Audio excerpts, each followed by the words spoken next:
Okay, good afternoon, Mr. Kevin Falk. We have Kevin Falk, who is the instructor of American history, 1876 to the present.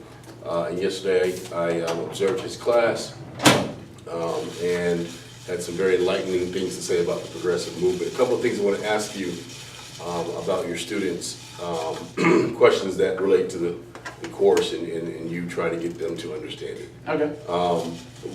My first question is, do you find it very difficult for students to relate to the progressive movement simply because they lack power, or they've never had power, or they don't understand what that means in some of big business, right, and the little man? So do you think they have problems relating to that? To power, no.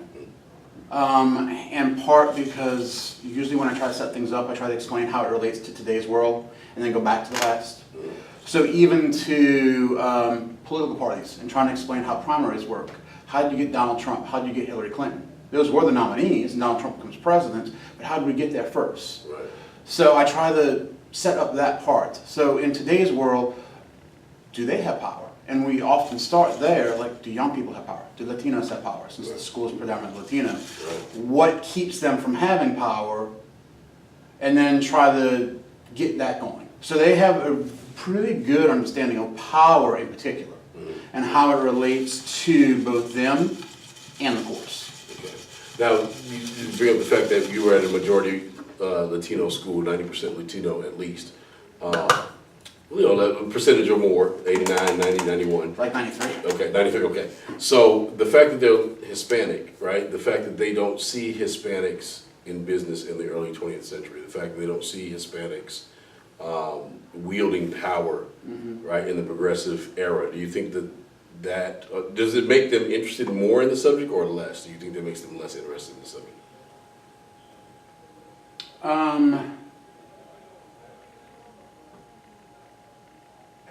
I don't think it makes a difference Okay, at all.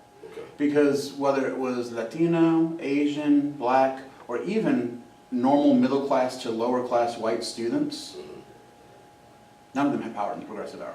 None of those dynamics did. Unless you were part of that top 5-6% of the population, you didn't have power.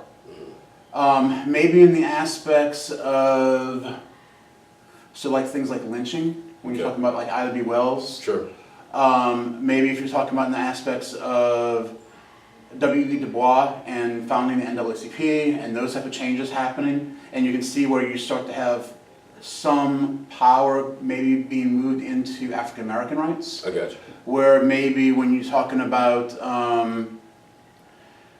Susan B. Anthony, Katie Stanton, and all of them for women's rights. Sure. But even to immigrants, one of the largest groups of immigrants in U.S. history is Latinos. And we talk about immigrants and how they come in and how they're impacted by party machines and Boss Tweed, which would be New York, but still, and the Hull houses and settlement houses and all these things are playing into them. So even though they might not think of themselves as like a German immigrant, when you're talking about immigrants in general and what things they were actually doing to actually help immigrants at that time, I think they can still connect to that part of it. Gotcha. Okay, that makes sense. Now, when it comes to gender, right, you have Latinas and Latinos, okay, Latinas. Do you find them interested in this male-dominated progressive era, or as women are coming along in the 20th century, getting the right to vote, even though they themselves are not given that opportunity? It's really just white women. Do you see girls really interested in the women's movement? Are they really, are they particularly interested in that part of the progressive movement? Your girls, your female students.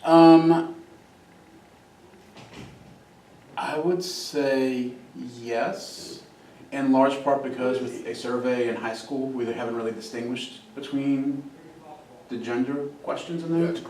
Because technically by the 20th Amendment, all races got the right to vote, all females. All females, right. So it just depends on what's actually happening pertaining to like poll taxes and literacy tests and stuff like those in those communities.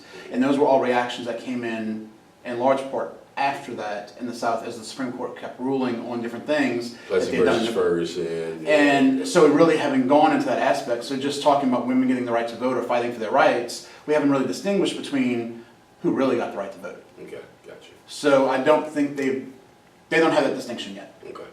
Now, are you willing to give them that distinction, or are you just willing for them to have this aha moment about that distinction? They'll have to work their way, at least to a certain extent, through that. Because, okay, women got the right to vote, make them think, okay, well, what women got the right to vote? Who's legally allowed to vote? But then, well, if they're legally allowed to vote, and black women are supposed to be able to vote, then why are we fighting for the Voting Rights Act in 1965? Gotcha.